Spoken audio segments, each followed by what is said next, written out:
वसुदेव सुतं देवं कंसचारुमर्दनं देवकी परमानन्दं कृष्णं वन्दे जगद्गुरुं। कृष्णाय वासुदेवाय हरे परमात्मने प्रणतः क्लेशनाशाय गोविन्दाय नमो नमः। वन्दे वृन्दावनानन्दां राधिकां परमेश्वरीं गोपिकां परमां श्रेष्ठां रागिणीं शक्तिरूपिणीं महाभावस्वरूपत्वं कृष्णप्रिया वरीयसी प्रेम भक्ति प्रदे देवी राधिके तं नमाम्यहं। नारायणं नमस्कृत्य नरं चैव नरोत्तमं देवीं सरस्वतीं व्यासं ततो जयमुदीरये। ध्येयं सदा परिभवग्नमभीष्टदोहं तीर्थास्पदं शिवविरञ्चितं शरण्यं भृत्यार्तिहं प्रणतपालभवद्भूतं वन्दे महापुरुषते चरणारविन्दम्। सुखावसाने तुदमेव सारं दुःखावसाने तुदमेव गेयं देहावसाने तुदमेव जाप्यं गोविन्द दामोदर माधवेति। श्री कृष्ण गोविंद हरे मुरारे हे नाथ नारायण वासुदेवा हे नाथ नारायण वासुदेवा।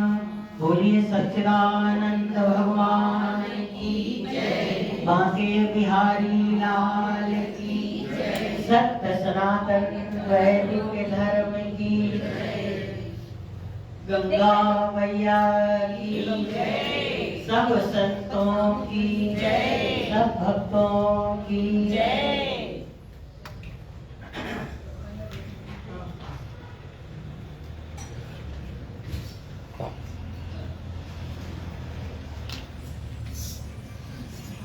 बोलिए सच्चिदानंद भगवान की जय। खाली वाला स्पेस क्यों डालती है? अरे स्पेस नहीं, बात पीछे बैठती है तो क्यों नहीं आगे से डाला करूँ? तो लगता है कि भीड़ ही नहीं है, खाली हाल में करे। किस्मत वाले हैं वही जो सीताराम कहते हैं। किस्मत वाले हैं वही जो सीताराम कहते हैं। किस्मत वाले हैं वही सीताराम कहते हैं। किस्मत वाले हैं सीताराम कहते हैं। सीताराम कहते हैं। राम कहते हैं। सीताराम कहते हैं। राम कहते हैं। राधे श्याम कहते हैं। राधे श्याम कहते हैं। किस्मत वाले हैं वही जो सीताराम कहते हैं।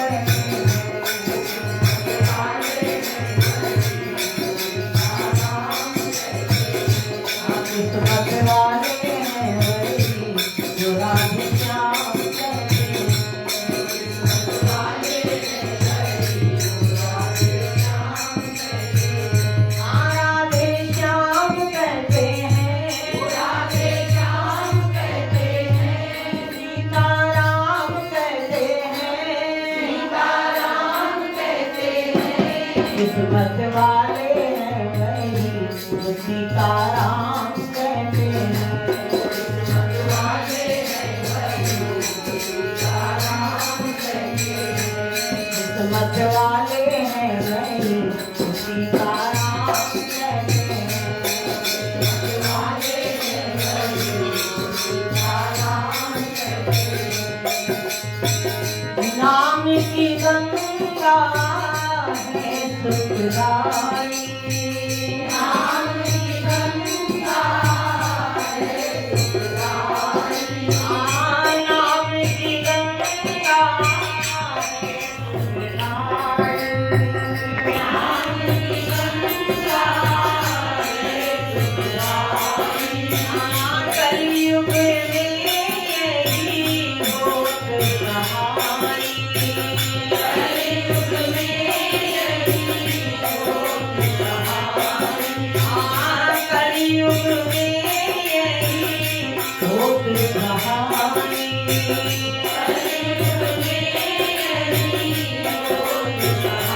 किस्मत वाले हैं वही जो इस गंगा में बहते हैं।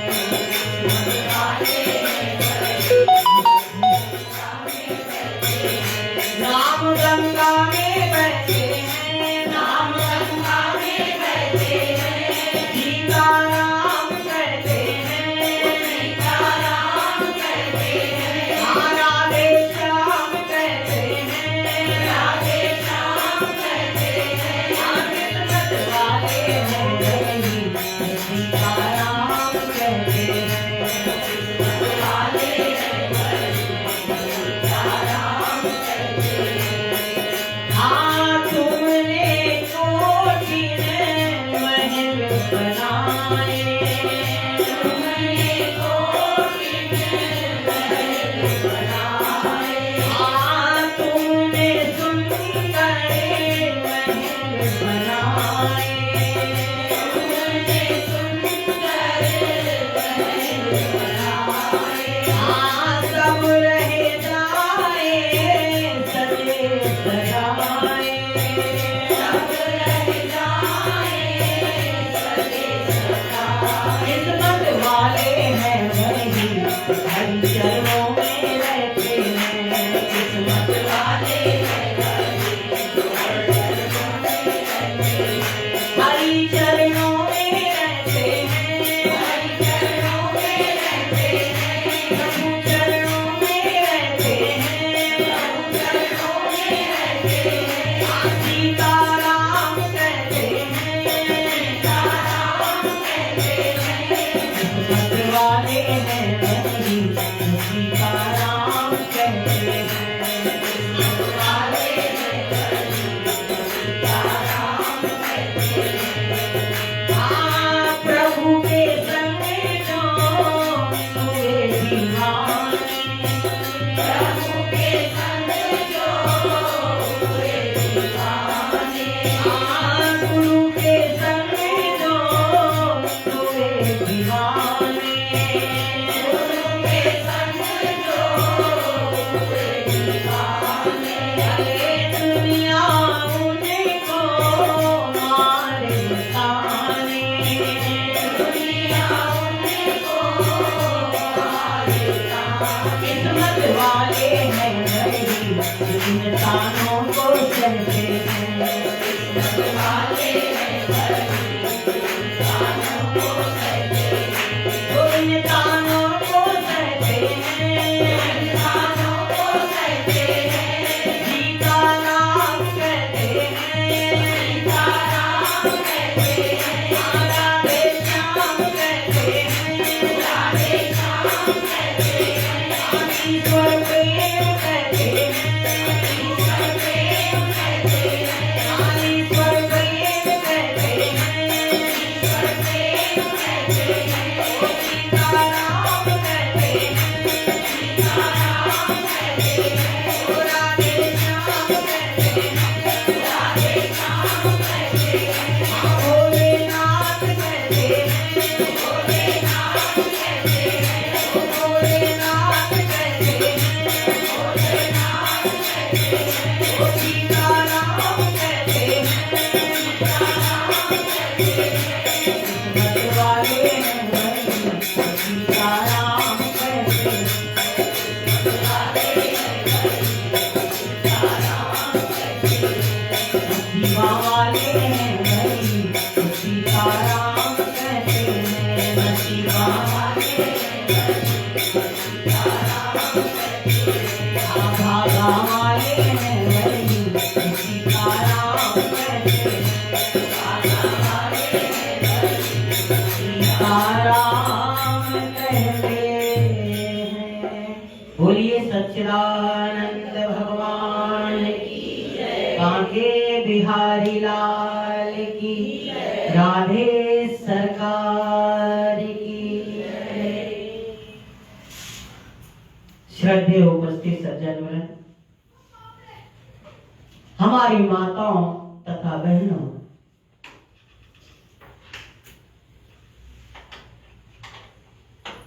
संत तुलसीदास जी ने रामायण की कथा को कहते हुए, लिखते हुए सबसे पहले वो सबकी वंदना करते।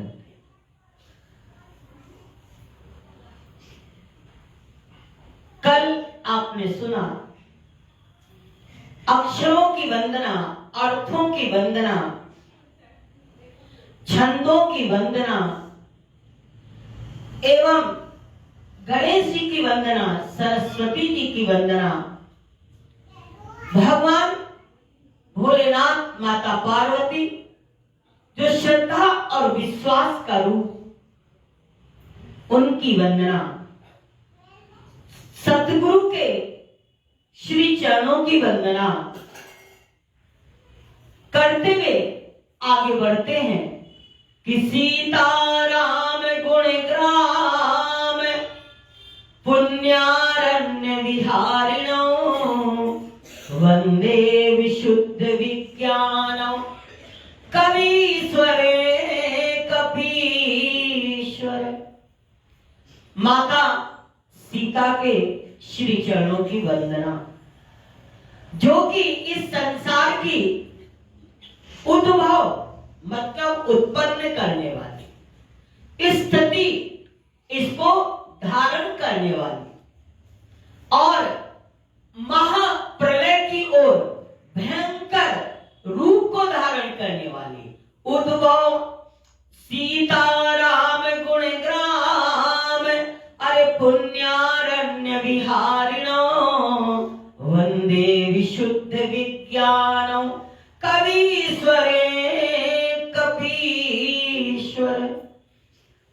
जो महाशक्ति है, संसार की सारी सृष्टि की रचना करने वाली है, संहार करने वाली, उसके पश्चात उन्होंने वंदना की कवीश्वर और कपीश्वर। कवीश्वर है महर्षि वाल्मीकि, जिन्होंने रामचरितमानस को, वाल्मीकि रामायण को, जिन्होंने राम के आने के पूर्व उनकी रचना कर दी। वाल्मीकि रामायण जिसको कहते हैं, वाल्मीकि रामायण को उन्होंने गाया है और वाल्मीकि रामायण जिस समय लिखी गई तो यहां पर दोनों की साथ साथ में वंदना करते हैं, कवीश्वर और कपीश्वर। कपीश्वर है हनुमान जी महाराज, कपी मतलब हनुमान जी, कवि मतलब वाल्मीकि। दोनों ने ही रामायण की रचना की है। हनुमान जी ने भी रामायण की रचना की और तुलसीदास ने भी रचना की और वाल्मीकि ने भी रचना की, लेकिन तुलसीदास जी कली काल के हैं, कलयुग के संत हैं और ये दोनों ही महापुरुष इनके पूर्व के हैं, त्रेता युग के हैं। दोनों ने रामायण लिखा, वाल्मीकि जी ने भी रामायण लिखी और हनुमान जी ने भी रामायण लिखी।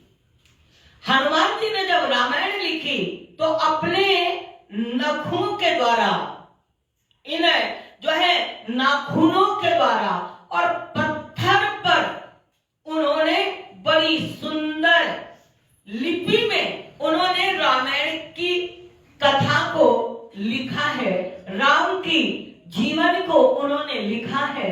और जब उसको पूर्ण रूप से वो लिख चुके तब उन्होंने सोचा कि मैंने जो लिखा है इसको सत्य प्रमाणित करने के लिए, या इसमें कोई भी हमारी त्रुटि ना हो, हमारी कोई भी गलती ना हो, तो उसके लिए मैं इसको वाल्मीकि ऋषि के पास ले जा करके और उनसे मैं इसका पूर्ण रूप से इसके लिए प्रार्थना करूंगा कि आप इसको देखें और देख करके आप मुझे बताएं कि इसमें कोई कमी तो नहीं रह गई, कोई त्रुटि तो नहीं हो गई।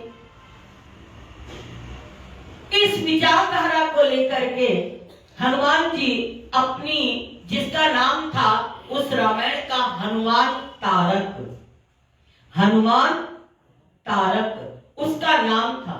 उन्होंने जाकर के वाल्मीकि ऋषि से प्रार्थना किया कि हे महाराज, आज मेरा सौभाग्य है कि मैं कुछ प्रभु का गुणानुवाद, कुछ भगवान की महिमा, कुछ भगवान की लीला को मैं लिख पाया हूं, मैं कह पाया हूं। उनका गुणानुवाद गाना या उनकी लीला को कहना या उनकी कथा को कहना, ये भी जब तक उसकी कृपा नहीं होती है तब तक कोई नहीं कर पाता है। सब कुछ कह लेगा लेकिन वो नहीं कह पाता है जो उसे कहना चाहिए। जिसलिए हमारी ये वाणी हमको मिली है, वाणी मिली है प्रभु का गुणानुवाद गाने के लिए, प्रभु की चर्चा करने के लिए, प्रभु की महिमा को गाने के लिए, प्रभु का कीर्तन करने के लिए। इसलिए हमें ये वाणी मिली है। निंदा करने के लिए नहीं मिली, लड़ाई करने के लिए नहीं मिली, बुराई करने के लिए नहीं मिली कि हम इसके द्वारा गलत कार्य करें। हमको ये जो वाणी मिली है, वाणी गुणानुकथने, वाणी गुणानुकथने, जो हमें वाणी मिली है भगवान के गुणों का गुणगान करने के लिए, भगवान की कीर्ति का गान करने के लिए, भगवान की महिमा को गाने के लिए। अगर हम इस जिह्वा से उसकी महिमा नहीं गाते हैं तो बड़ा सुंदर का है कि चली जाए ऐसी जीवना राम बिना, जरी जाए ऐसी जीवना, जरी जाए ऐसी जीवना राम बिना, जरी जाए ऐसी जीवना राम बिना, जरी जाए ऐसी जीवना, भजन बिना जरी जाए ऐसी जीवना, भजन बिना जरी जाए ऐसी जीवना राम बिना, जरी जाए ऐसी जीवना राम बिना, जरी जाए ऐसी जीवना, भजन बिना जरी जाए ऐसी जीवना राम बिना, जरी जाए ऐसी जीवना। ऐसी जिह्वा जल जाए जो कि राम का जाप न करती हो, राम नाम का भजन न करती हो, ऐसी जिह्वा हमारी जल जाए। इस जिह्वा का कोई अर्थ नहीं है। रामचरितमानस के अंदर का है, जो नहीं करेगी राम गुण गाना, जी है सो दादुर, जी है समाना। जो जिह्वा प्रभु के नाम का गुणानुवाद नहीं करती है, वो जिह्वा मेढक के जीव के समान होती है। जैसे मेढक टर टर करना जानता है लेकिन भजन गाना नहीं जानता, भजन करना नहीं जानता, ऐसे हम लोग भी टर टर करना बहुत जानते हैं। बात कहने को कह दो तो अंत नहीं हमारी बातों का, करते जाएंगे करते जाएंगे करते जाएंगे, लेकिन एक भजन गाने को कह दो तो सांस फूलने लग जाएगी। हमसे नहीं गाया जाता। क्यों नहीं गाया जाता? क्योंकि अभ्यास नहीं है। वो करने का हमारा बात करने का अभ्यास है, लेकिन राम नाम गाने का, उसका भजन करने का अभ्यास नहीं। तो बड़ा सुंदर का है, जरी जाए ऐसी जीवना राम बिना, जरी जाए ऐसी जीवना राम बिना, जरी जाए ऐसी जीवना, भजन बिना जरी जाए ऐसी जीवना, जरी जाए ऐसी जीवना, मंदिर सुना पुरिया बिना रे, मंदिर सुना पुरिया बिना रे, पुरिया बिना रे।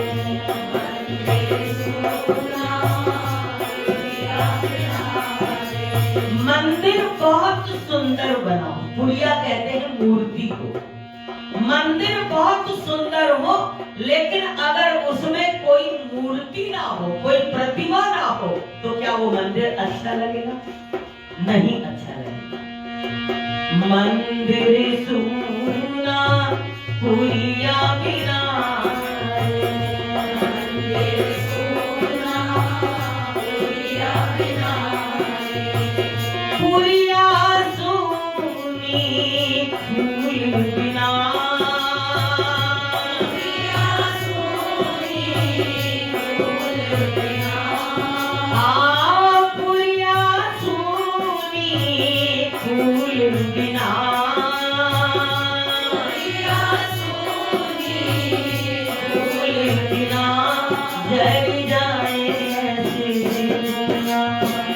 राम बिना जल जाए ऐसी दुनिया। राम बिना जल जाए ऐसी दुनिया। राम बिना जल जाए ऐसी दुनिया। भजन बिना जल जाए ऐसी दुनिया। राम बिना जल जाए ऐसी दुनिया। राम बिना जल जाए ऐसी दुनिया। पुरिया सुनी फूल बिना। बहुत अच्छा मंदिर है, बहुत सुंदर मूर्ति है, लेकिन अगर पुष्प नहीं चढ़ा रहता है, फूल नहीं चढ़ा रहता है, तो लगता है कि अभी पूजा हमारी अधूरी है। जितने हम फूलों का श्रृंगार करते हैं, जितना हम उसको फूलों से सजा देते हैं, उतना ही हमें वो सुंदर दिखाई देता है कि कितना सुंदर लग रहा है, कितना बढ़िया लग रहा है। ऐसे हमारी ये जिह्वा है, जितना इस जिह्वा में विनम्रता होगी, मिठास होगी, प्रभु का नाम होगा, उतनी ही हमारी ये वाणी सुंदर लगेगी, हमारा ये जीवन सुंदर बनेगा। इसलिए कपीश्वर उन्होंने देखा कि हम इसमें जो है इनके द्वारा ये इसमें जानकारी लें कि मैंने कुछ अनुचित तो नहीं लिखा। वाल्मीकि जी ने उस रामायण को लिया और रामायण को उन्होंने पढ़ा। जब रामायण को पढ़ा तो इतनी सुंदर हनुमान जी ने रामायण को लिखा था कि वो आश्चर्यचकित हो गए कि ये तो इन्होंने लिखा है, ये तो मेरी रामायण से भी बहुत श्रेष्ठ है। इतनी सुंदर रामायण लिखा हनुमान तारक। तब वाल्मीकि जी को अपनी रामायण फीकी लगी, अपना लिखा हुआ उनको लगा कि ये सही नहीं है। अगर हनुमान जी की रामायण प्रकाशित हो गई, हनुमान जी की रामायण अगर लोगों तक पहुंच गई, तो मेरी रामायण को फिर कोई पढ़ने वाला नहीं है। तब उन्होंने हनुमान जी से कहा, हनुमान जी आपने बहुत सुंदर रामायण लिखी, क्योंकि हनुमान जी भक्त हैं और हनुमान जी अवतारी महापुरुष हैं, भगवान शंकर के अवतार हैं हनुमान जी। तब तो उनकी भक्ति राम के श्री चरणों में, तब तो उनका प्रेम राम के चरणों में है। उन्होंने कहा कि बहुत सुंदर आपने लिखा है। बोले चलिए, मुझे बड़ी संतुष्टि हुई कि जिस रामायण को मैंने लिखा है उसमें कोई त्रुटि नहीं है, कोई गलती नहीं है। बड़ी मुझे प्रसन्नता हुई आपके इस निर्णय को सुन करके। लेकिन वाल्मीकि थोड़ा उदास हो गए। उन्होंने कहा, हनुमान जी महाराज। बोले हाँ। बोले मैं आपसे कुछ मांगू? अरे इतने बड़े संत, इतने बड़े ऋषि क्यों नहीं मांगिए? आप मांगिए जो आपकी इच्छा हो, आप मुझसे मांग लीजिए। हनुमान जी कहने लगे निसंकोच होके मांगिए जो आपकी इच्छा हो। वाल्मीकि जी कहने लगे मैं आपसे केवल एक चीज मांगना चाहता हूं। बोले मांगिए। बोले आपने जो ये रामायण लिखी है, अगर आप मुझे वरदान स्वरूप देना चाहते हैं तो अपनी रामायण को समुद्र में डाल दीजिए। अपनी लिखी हुई रामायण को समुद्र में डाल दीजिए। इस रामायण को बाहर मत आने दीजिए, इसको प्रकाशित ना होने दीजिए। हनुमान जी ने कहा कि जो आपकी इच्छा, जो आपकी इच्छा। मुझे मेरे मन में था कि मैं राम की महिमा गाऊं, उनकी कथा लिखूं, उनका गुणानुवाद सबके जन जन तक पहुंचाऊं। लेकिन अगर आप चाहते हैं कि मैं इसको पत्थर में लिखी हुई रामायण, अगर आप चाहते हैं कि मैं इसको समुद्र में प्रवाहित कर दूं, तो मुझे सहर्ष स्वीकार है, मुझे स्वीकार है। क्योंकि आप जैसे संत ने मेरी रामायण को पढ़ लिया, मेरा लिखना ही सफल हो गया, लिखना ही सफल हो गया। और हनुमान जी ने अपनी रामायण को प्रवाहित कर दिया। कितनी बड़ी बात। हम लोग अगर यहां पर हो तो हम क्या करेंगे? अरे तुम जाओ अपनी प्रवाहित करके, हमारी क्यों प्रवाहित करो? हमारी मेहनत पानी में क्यों डाल दो? अपनी वाली फेंको और हमारी वाली को पूजनी बना दो, हमारी वाली को रख दो। ये संत नहीं है, ये भक्त नहीं है। भक्त वो है जो दूसरों को सुख देना चाहता है। संत वो है जो दूसरों को सुखी करना चाहता है। स्वयं सुखी जो होना चाहता है वो स्वार्थी है, वो स्वार्थी है, वो परमार्थी नहीं है, वो संत नहीं है जिसके अंदर स्वयं सुख की भावना है। नहीं, जो दूसरों को सुख बांटे, जो दूसरों को सुख दे, जो दूसरों के सुख से सुखी हो जाए, उसको कहते हैं भक्त और उसको कहते हैं संत। आज उन हनुमान जी की वंदना कवीश्वर और कपीश्वर, कवि है वाल्मीकि जी और कपि है हनुमान जी। सीताराम गुण ग्राम अरे पुण्यारण्य विहारिणो वंदे विशुद्ध विज्ञानो कवीश्वर कपीश्वर। उद्भव स्थिति संहार कारिणी क्लेश हारिणी सर्वश्रेयस्करीं सीतां नतो हम राम वल्लभाम।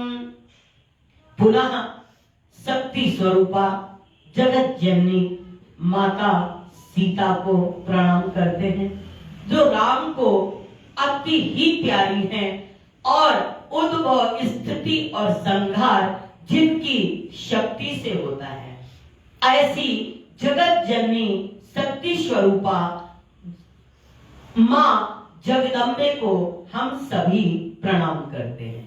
यन माया वशवर्ति विश्वमखिलम यत् सत्वादि यन माया वशवर्ति विश्वमखिलम ब्रह्मादि देवासुरा यत् सत्वादि मृखैव भाति सकलम भवाम्भोदेर्तितीशावतां यत् पादौ प्लवमेकवी भवाम्भोदे स्थितिर्षावतां वंदे हम तम शेष कारण परम रामाख्यमीशम हरिम।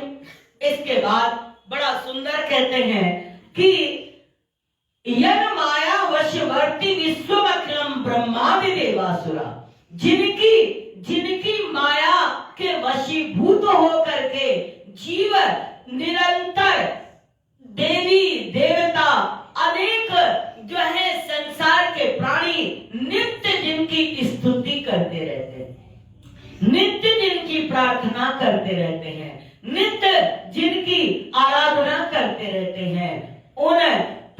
को, उन मायापति को हम सभी लोग प्रणाम करते हैं।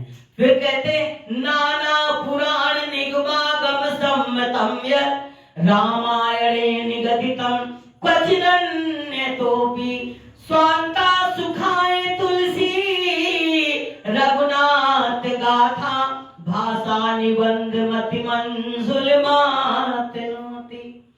नाना पुराण जो रामायण है ये केवल संत तुलसीदास जी कहते हैं ये केवल मेरा भाव नहीं है, मेरा विचार नहीं है।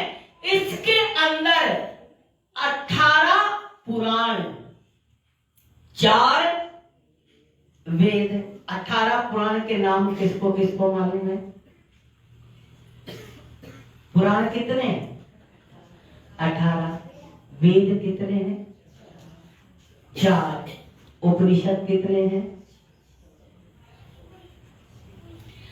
18 पुराण के नाम किसको आते हैं?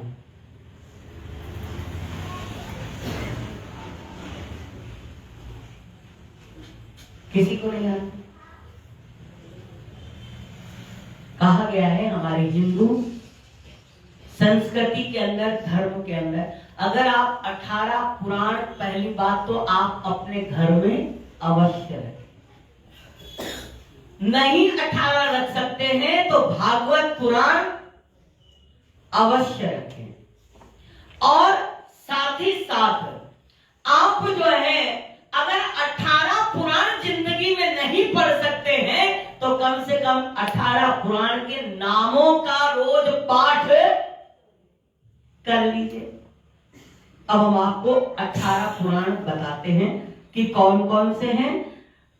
अष्टादश पुराण, पद्म पुराण, पद्म पुराण और स्कंद पुराण। स्कंद कहते हैं किसको? ये भी नहीं, किसको कहते हैं?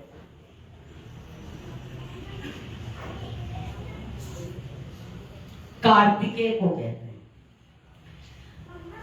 पद्म पुराण, स्कंद पुराण और मत्स्य पुराण। मत्स्य माने मछली, मत्स्य पुराण। और इसके बाद है वायु पुराण। पद्म पुराण, स्कंद पुराण और वायु पुराण, मत्स्य पुराण, गरुड़ पुराण जिसकी कथा रखी जाती, गरुड़ पुराण। उसके बाद ब्रह्मांड पुराण, ब्रह्मांड पुराण, लिंग पुराण और अग्नि पुराण, कूर्म पुराण, वामन पुराण, नारद पुराण। लिख रहे हो? लिखो, चलो, बहुत अच्छी बात है, लिखिए। पद्म पुराण, स्कंद पुराण, मत्स्य पुराण, गरुड़ पुराण, वायु पुराण, ब्रह्मांड पुराण, लिंग पुराण, अग्नि पुराण, कूर्म पुराण। कूर्म माने आपको मालूम है?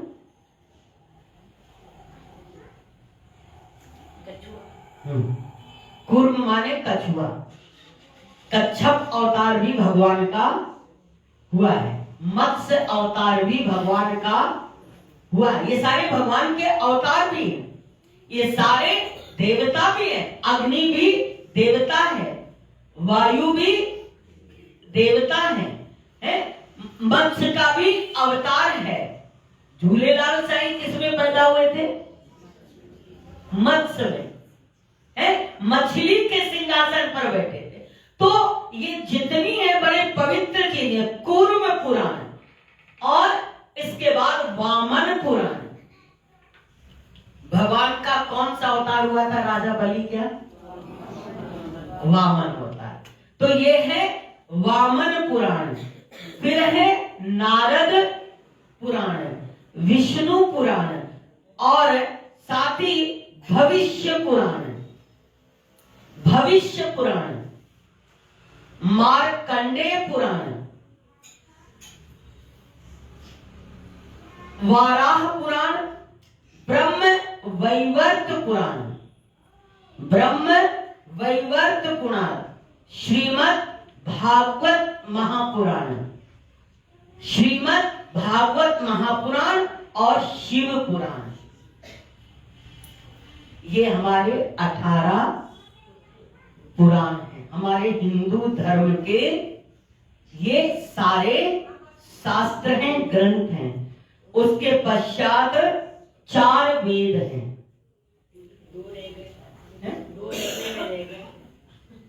पद्म पुराण, स्कंद पुराण, गरुड़ पुराण, मत्स्य पुराण, वायु पुराण, ब्रह्मांड पुराण, लिंग पुराण, अग्नि पुराण, कूर्म पुराण, वामन पुराण, नारद पुराण, विष्णु पुराण, भविष्योत्तर पुराण, मार्कंडेय पुराण, वाराह पुराण। वाराह भी भगवान का अवतार है। सबसे पहले भगवान का भागवत में कौन सा अवतार हुआ? वाराह। तो वाराह पुराण, ब्रह्म वैवर्त पुराण, श्रीमद् भागवत पुराण,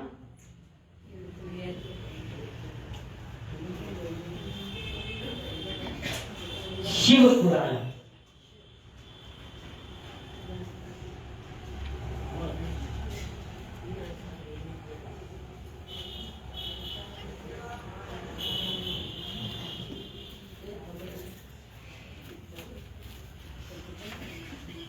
हो गए?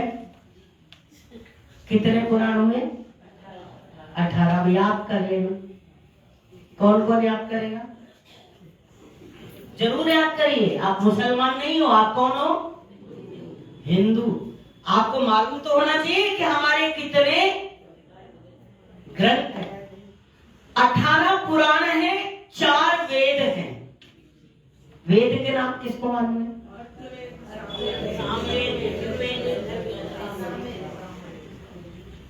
ऋग्वेद, यजुर्वेद और सामवेद, अथर्व वेद एवं इसके आगे 6 शास्त्र हैं। 4 वेद और 6 शास्त्र। वो किनको मालूम है?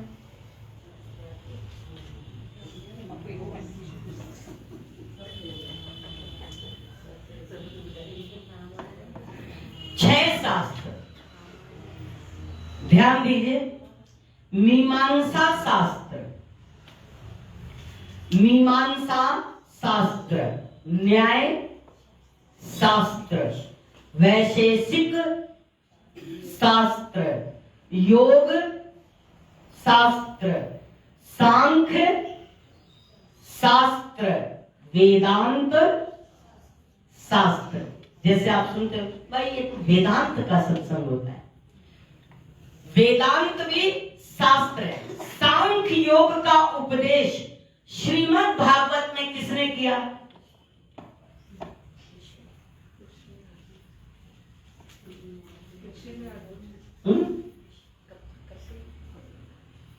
सांख्य योग का पुनरुद्धार और सांख्य योग का उपदेश श्रीमद् भागवत के अंदर किसने किया?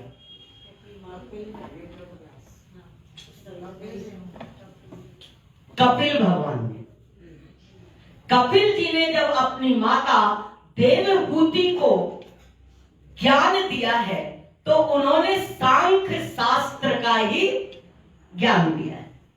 इसलिए 4 वेद 6 शास्त्र, मीमांसा शास्त्र, न्याय शास्त्र, वैशेषिक शास्त्र, योग शास्त्र, सांख्य शास्त्र, वेदांत शास्त्र।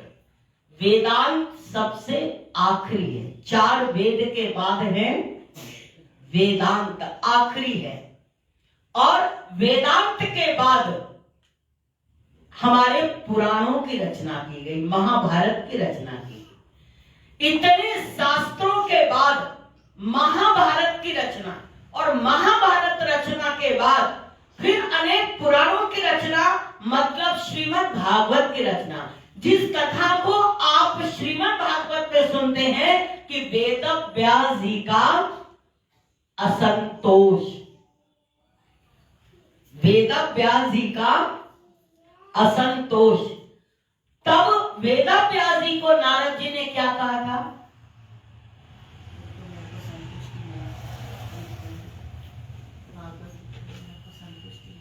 कि इतने पुराने लिखने के बाद भी मुझे आत्म संतोष नहीं है।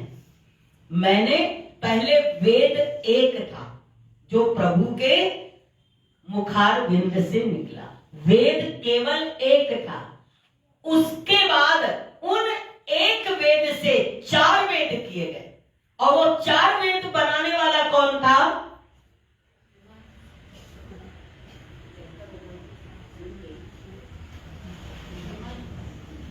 चार वेद बनाने वाला कौन था? वेद व्यास। वेद व्यास क्यों रखा गया? वेद व्यास क्यों रखा गया? क्योंकि वेद को उन्होंने 4 भागों में बांट दिया। पहले केवल एक वेद था, उस एक वेद को 4 भाग में बांट दिया। ऋग्वेद, अथर्ववेद, सामवेद और यजुर्वेद। किसको किसको याद करिए। और इसको विभाजित करने वाले कौन है? वेद व्यास, है ना? तो उन्होंने ही 4 वेद लिखे, महाभारत लिखा। महाभारत दुनिया का सबसे बड़ा इतिहास है। 6 पार्ट में, 6 वॉल्यूम में महाभारत है। जितना बड़ा महाभारत ग्रंथ है उतना बड़ा ग्रंथ कोई भी नहीं।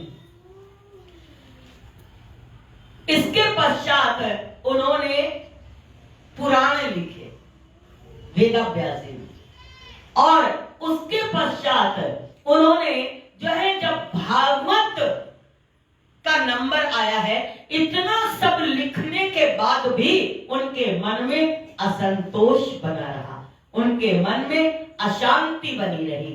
तब उन्होंने व्याकुल होकर के समय अपराश सरस्वती नदी के किनारे जाकर के बैठ गए कि सब कुछ तो मैंने कर लिया, लेकिन फिर भी आत्म शांति नहीं मिली। अब हमें क्या करना चाहिए? तो इसका मार्ग कौन बताता है? संत। जब हम लोग सब तरफ से हार जाते हैं, सब तरफ से हम सारे प्रयास करके थक जाते हैं, तब हम कहां आते हैं? संत की शरण में। तब नारद जी ने वेद व्यास जी को ये मार्ग बताया। अभी तक आपने जितने कार्य किए हैं वो लोक कल्याण के लिए किए, सबके लाभ के लिए किया, लेकिन अपने लाभ के लिए आपने क्या किया? अपने लाभ के लिए आपने क्या किया? दूसरों के लिए आपने सब कुछ कर दिया। तब उन्होंने कहा कि आप अगर आत्म शांति पाना चाहते हो, आत्म संतोष पाना चाहते हो, तो आप भगवान की लीलाओं का गान करिए, भगवान की कथाओं का गान करिए, भगवान का सुंदर सुंदर भगवान कृष्ण की लीलाओं का, उनके चरित्रों का, उनकी कथाओं का गान करिए। तब हमारे वेद व्यास जी ने श्रीमद् भागवत महापुराण की रचना की। जिस भागवत की रचना करने के बाद उनको आत्म संतोष हुआ, आत्म शांति उनकी मिली, और इतने बड़े उस भागवत को भागवतमय बनाने के लिए, भगवतमय बनाने के लिए सुखदेव जी का अवतार होता है। कोई तो मिले जो ब्रह्ममय है, कोई तो मिले कि जो उसके अंदर डूबा हुआ है, उसका स्वरूप है कथा करना और कथा का जीवन हो जाना। वेद व्यास जी ने देखा कि मैं तो अभी गृहस्थ में हूं, चीजों में मेरा मन आसक्त है, लेकिन कृष्ण कथा का अधिकारी वही होगा जो अंदर से परम विरक्त होगा, जो विरक्त नहीं है, जो मुक्त नहीं है, जो भक्त नहीं है, जो ब्रह्म ज्ञानी नहीं है, जो अपने जीवन के अंदर जिसके त्याग नहीं है, वो कृष्ण कथा का अधिकारी। तब सुखदेव जैसे महापुरुष का जन्म होता है, जो जन्म लेते ही घर छोड़ के चल दिए। और वो सुखदेव ने इस श्रीमद् भागवत को की कथा के द्वारा राजा परीक्षित को मुक्त करा दिया। जो मुक्त होगा वही मुक्त कर पाएगा, जो मुक्त नहीं है वो दूसरों को कैसे मुक्त करेगा? है? दूसरों को कैसे मुक्त करोगे? आपके जीवन का प्रभाव, आपकी वाणी का प्रभाव, आपके व्यवहार से, आपके आचरण से ही वो चीज दूसरों के अंदर प्रवेश कर पाती है। इसलिए सुखदेव जी ने परीक्षित को मुक्त कर दिया कथा सुना करके। आज आपने सुना कि नाना पुराण निगमागम सम्मतम यद रामायणे निगदितम क्वचिदन्यतोपि स्वान्ता सुखाय तुलसी रघुनाथ खाता भाषा निबंध मति मंजुल मात नोती। तुलसीदास जी कहते हैं, यद्यपि अनेक वेद हैं, शास्त्र हैं, पुराण हैं, और वो बहुत बहुत निगम आगम है, उनका पार पाना आसान नहीं है। मैं उसके बाद रामायण की रचना कर रहा हूं, रामायण लिख रहा हूं। क्यों लिख रहा हूं? मेरे रामायण लिखने का कारण है स्वांतः सुखाय तुलसी रघुनाथ गाथा। मैं अपने सुख के लिए, अपने सुख के लिए इसको लिख रहा हूं, राम का गुणानुवाद गा रहा हूं। यद्यपि ना मुझे भाषा का ज्ञान है, ना निबंध मुझे आता है, ना जो है मेरी वाणी इतनी कोई भाषा मेरी बहुत अच्छी है, कुछ भी मेरे पास नहीं है। अगर मेरे पास कुछ है तो केवल एक है कि मैं अंतरात्मा से प्रभु की महिमा को गाना चाहता हूं, अपने सुख के लिए, अपने कल्याण के लिए, अपने उद्धार के लिए। भजन किसके लिए होता है? अपने लिए या दूसरों के लिए? अपने। भजन कभी भी दूसरों के लिए नहीं होता है। हमारी पूज्य मातेश्वरी माता कृष्णमयी जी, जब हम लोग छोटे छोटे थे उनके सानिध्य में, तो एक बात कहती थी, बेटा, उनका मंत्र मुझे आज तक याद है, बेटा भजन अपने लिए करना। कोई हो ना हो, कई लोग कहेंगे पब्लिक नहीं आई है तो हम कैसे भजन करें, सुनने वाले नहीं आए तो आज तो हमने ऐसे निपटा दिया, क्योंकि कोई था ही नहीं, कोई था ही नहीं तो भजन किसको सुनाए? ठाकुर जी भी बैठे हैं, ठाकुर जी सबसे बड़े श्रोता हैं। उसके बाद भी हम कहते हैं कि हमारी कोई सुनने वाला नहीं, किसको सुनाए? तो हमारी मातेश्वरी ने हमें ये ज्ञान दिया कि बेटा भजन कभी पब्लिक को देख के मत करना, भजन अपने सुख के लिए गाना, अपने सुख के लिए गाना। जिस भजन में अपना सुख ना मिले वो भजन होता ही नहीं। भजन वही होता है कि जिसमें हमें सुख मिले। जिस दिन अपने को सुख मिल जाए तो समझना कि भजन हो गया है। बड़ा अच्छा कहा है।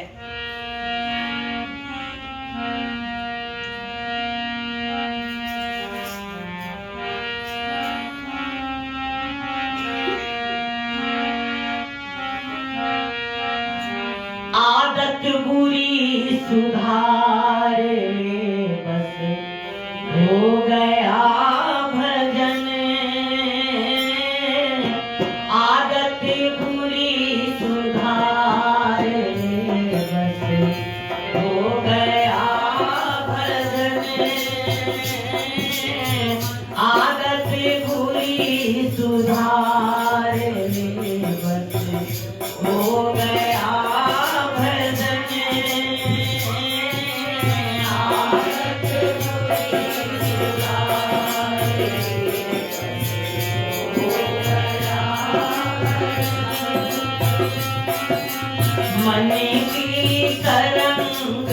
हमारे बस हो गया भजन की तरंग तुम्हारे बस हो गया भजन हर मन की तरंग मारे बस हो गया भजन मन की तरंग तुम्हारे बस हो गया भजन जय जय अरे आदत पूरी सुधारे बस हो गया भजन आदत पूरी सुधारे बस हो गया भजन आए हो तुम कहाँ से जाओगे तुम कहाँ आए हो तुम कहाँ से जाओगे तुम कहाँ अरे आए हो तुम कहाँ से जाओगे तुम कहाँ आए हो तुम कहाँ से जाओगे तुम कहाँ इतना ही तुम विचार हो गया भजन इतना ही तुम विचार हो गया भजन अरे आदत बुरी सुधार हो गया भजन आदत बुरी सुधार हो गया भजन कोई तुम्हें बुरा कहे सुनकर क्षमा करो कोई तुम्हें बुरा कहे सुनकर क्षमा करो कोई तुम्हें बुरा कहे सुनकर क्षमा करो और वाणी के स्वर सुधार हो गया भजन वाणी के स्वर सुधार हो गया भजन ऐसी वाणी ना बोलो जो किसी को आहत कर दे जो किसी के दिल को दुखी कर दे ये भजन का प्रभाव है ये भजन के लक्षण हैं सोचिए कि हम भजन कर रहे हैं कि नहीं कर रहे नहीं तो भाई हम तो 30 साल से सत्संग में रोज जाते हैं हमारा नियम है रोज हम सत्संग सुनने जाते हैं जरा सोचो कि क्या भजन हुआ है अपने को जाना है नहीं जाना है अगर हमने इतना न समझा कि मैं कौन मैं किस लिए और मैं क्यों तो भजन क्या हुआ चिंतन करिए विचार करिए अपने आप को पहचानिए है कोई बुरा कहे मन में न रखो वही का वही उसको वही छोड़ दो क्षमा करो ठीक है स्वभाव है आदत है और वाणी का स्वर सुधार ले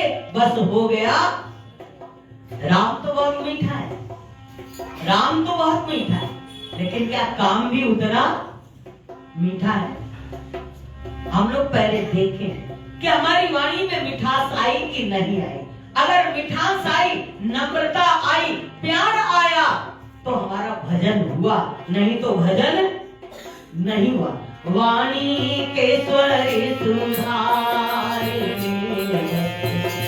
हो गया भजन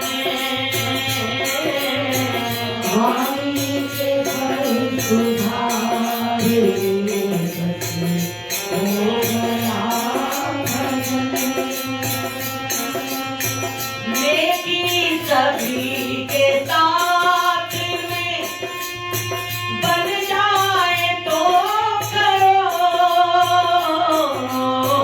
नेकी सभी के साथ में बन जाए तो करो, मत करे बदी तो हर बस हो गया भजन। मत करे बदी तो हर बस हो गया भजन। ईर्ष्या को, बुराइयों को, मत्सर मतलब हमारी ईर्ष्या, इसको खत्म करें, बस हो गया भजन। बुराइयों को खत्म करें, हो गया भजन। नजरों में तेरी दोष है, दुनिया निहारते, नजरों में तेरे दोष है, दुनिया निहारते। समता का अंजन ढाल बस हो गया भजन।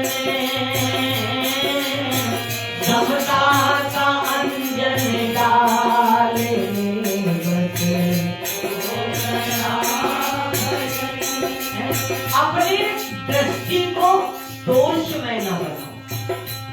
किसी किसी व्यक्ति को सब में दोष ही दिखते, अपने नहीं दिखते, केवल दूसरों के दिखते। दोष दृष्टि का परित्याग करो और समता का अंजन, समता का काजल अपनी आंखों में सुरमा लगा लो। सबसे प्यार, सबसे इसमें ना किसी को अच्छा ना किसी को बुरा है। यह महल और मारिया तेरे साथ ना जाएंगी, ये महल और मारिया तेरे साथ ना जाएंगी। अरे सत्य गुरु की महिमा जान लो बस हो गया भजन। सतगुरु की महिमा जान लो बस हो गया भजन। अनमोल ब्रह्मानंद जो चाहिए सदा, अनमोल ब्रह्मानंद जो चाहिए सदा। घट घट में राम देख लो बस हो गया भजन। घट घट में राम देख लो बस हो गया भजन। हरि हरि घट घट में राम देख लो बस हो गया भजन। घट घट में राम देख लो बस हो गया भजन। अरे आदत पूरी सुधार लो बस हो गया भजन। आदत पूरी सुधार लो बस हो गया भजन। अरे मन की तरंग मार लो बस हो गया भजन। मन की तरंग मार लो बस हो गया भजन। इसलिए बड़ा सुंदर संत तुलसीदास जी कहते हैं, मैं अपने सुख के लिए भजन कर रहा हूं। स्वांतः सुखाय तुलसी रघुनाथ गाथा। भजन दूसरों के लिए नहीं होता है, भजन अपने आत्म कल्याण के लिए होता है, भजन अपने आत्म सुख के लिए होता है, भजन अपनी बुराइयों को दूर करने के लिए होता है। भजन का अर्थ अभी आपने सुन लिया, क्या क्या हमारे अंदर भजन करने पे नहीं होना चाहिए है? अगर ये आदतें हैं तो अभी हमारा भजन शुरू नहीं हुआ। इन आदतों को हम लोग जब खत्म करेंगे तब भजन का अनंत सुख मिलता है, बहुत सुख मिलता है, इतना सुख मिलता है कि लगता है बस यहीं बैठे रहो और आनंद में डूबे रहो, हैं? मस्ती में अपने मस्त रहो और मस्ती से उसका गुणानुवाद गाते रहो। इस तरह से हमारे संत तुलसीदास जी ने सबको प्रणाम किया। अब आगे प्रणाम करके कथा को प्रारंभ करेंगे। बोलियो सच्चिदानंद भगवान की जय, बांके बिहारी लाल की जय, राधे सरकार की जय। विशेष सूचना,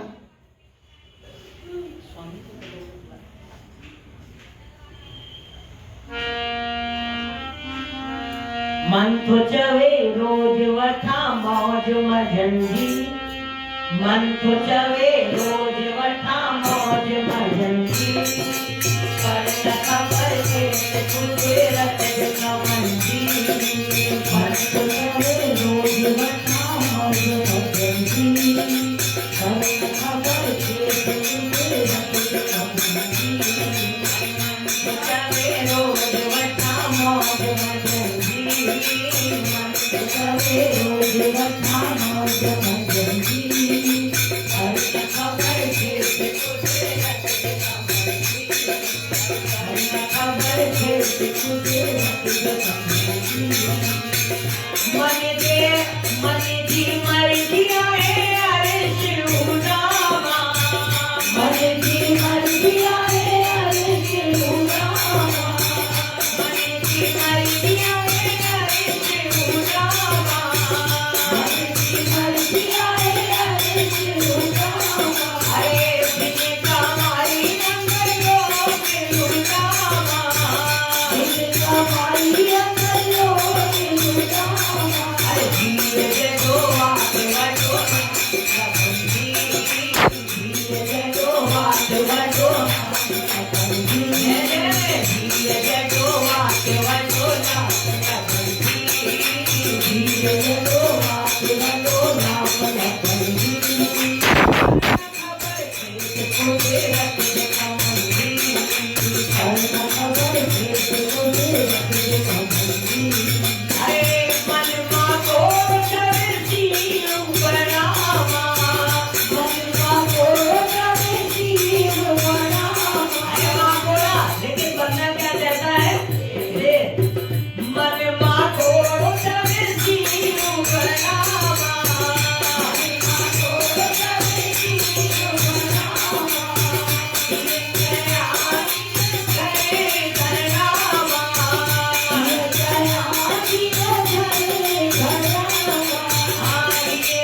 Thank you.